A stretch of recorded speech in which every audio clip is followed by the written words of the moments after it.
Hey, Mr. Jackson, it's Mason Bean. Unfortunately, I do not have a partner since I was not in class this past Wednesday. So, I am taking matters into my own hands and I'm willing to take care of this best I can. So, I hope this is satisfying. So, we interviewed 4 subjects. I had 2 males, Nathan and JP, and 2 females, Anna and Tessa.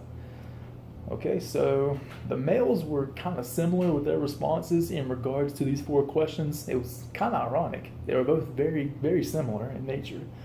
Then the 2 females had a different aspect. One female had a very diverse and open outlook on everything, and then the very last female, she had more of a lean towards like the female side of things. I'm more focused on it because of that was her specific gender. But anywho, without further ado, I'm going to try to break down and analyze these interview questions that I've had and reviewed. Okay, so for the first one, what are some signs that you're communicating well? The 2 males were pretty similar with their responses, as they felt that, making sure that the message was clear, making sure that you were laughing in the sense that you are listening well and that you are engaged, you have eye contact, strong body language. Some signs in which you are not communicating well, the 2 males also had kind of the same answers, in the sense of if a message is unclear, you're not going to communicate that well. They don't understand what you're saying.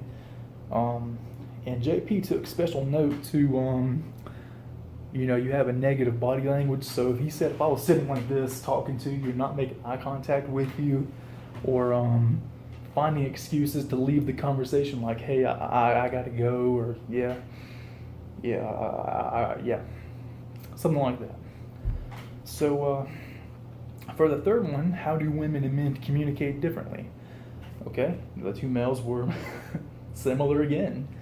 They felt that men were more direct in things and women were more passive, and that men are a little bit more assertive. Women are more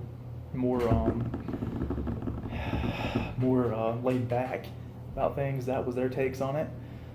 And for question number 4, the 2 males were saying that how they men and women could communicate better would be to find a common understanding. JP took note of being direct and respectful, making sure everything is 50-50, equal division of labor, equal division of everything that you do. That way there's no biases. It's nothing but equality. Okay, so I talked about the males. I'm going to talk about the 2 females that I've interviewed, Anna and Tessa. Okay, so for them, the question number 1 was similar for them also.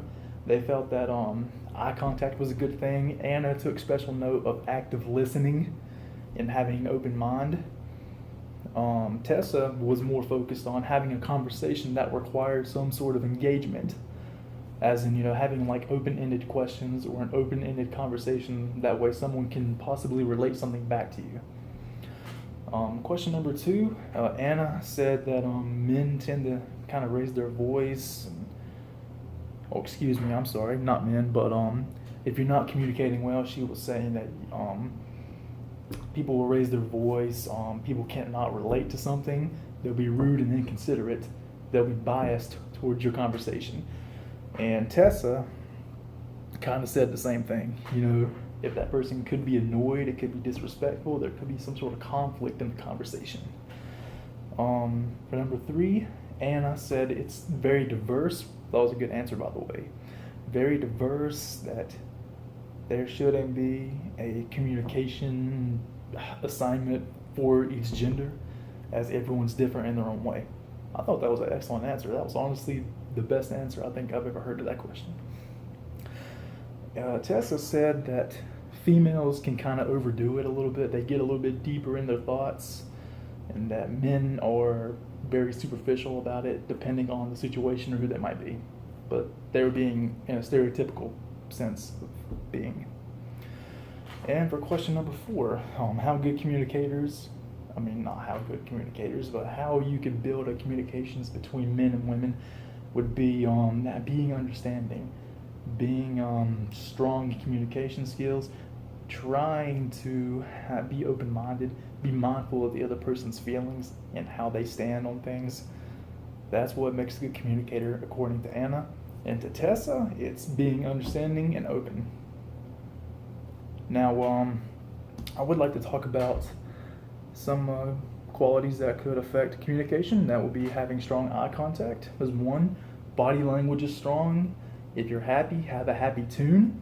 If you're mad, have kind of an angry tone. Say something and mean it. Additionally, you need to just be open, understanding.